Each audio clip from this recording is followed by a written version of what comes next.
Ito po tanong ni Joseph, no, attorney, may nagtayo po ng junk shop sa harap po ng bahay namin. Sila po kasi ang nakabili ng lupa.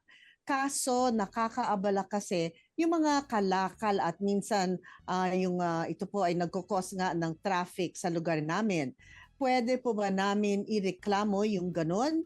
Yan po ang katanungan ni Joseph. Ano po masasabi natin, Attorney Astrid Solis?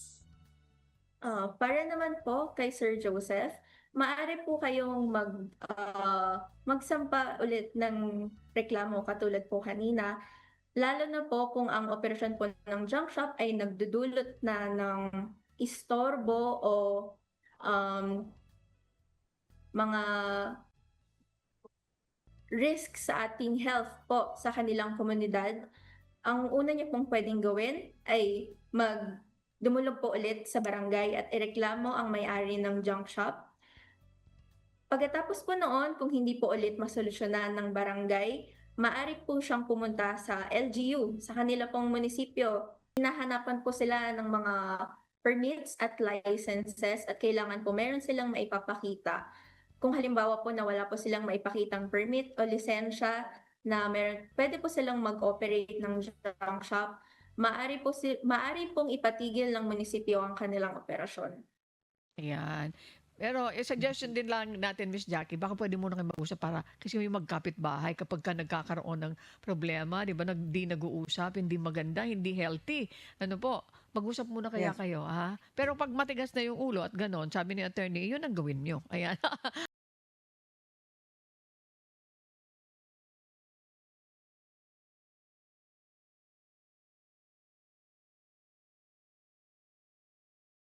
And I will proceed to the next question. Galing naman ito kay Willie. Totoo po ba na wala na talagang laban ng isang taong nireklamo ng isang menor sa kasong sexual abuse? Kahit na may sapat na pong evidence at testigo na wala po talaga sa lugar kung saan nangyari yung akusado doon sa date sa salaysay ng bata, paano kaya yung pwedeng gawin sa ganong sitwasyon? Okay. Mr. Willie, sandali lang po. Ito na si Attorney Astrid Solis. Attorney? Thank you po.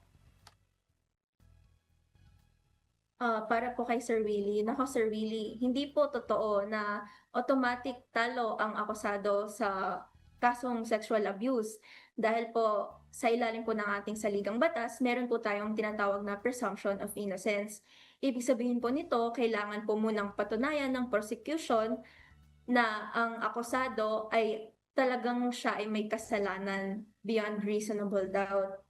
Ngayon, kung may sapat naman pong ebidensya at meron po kayong kakilalang mga tetestigo para po doon sa akusado, maaari po itong gamiting ebidensya para po mapatunayan na wala pong kasalanan yung akusado. Sinasuggest ko po, Sir Willie, na kayo po ay kumuha agad ng abogado, Sir Willie. Kasi po, ang kasong sexual abuse ay mabigat. Kami po dito sa Abo Law Firm, tumatanggap po kami ng mga ganyang kaso para po maprotektahan ang karapatan ng bawat tao. Ngayon, dahil po mabigat ito, Sir Willie, ito po ang parusa na pwede ay reclusion temporal or 12 years and 1 day to 40 years. Dahil po ito ay sobrang bigat at sobrang habang taon para spend po sa loob ng kulungan, Sir Willie. Maganda po na dumulog na po tayo sa abogado.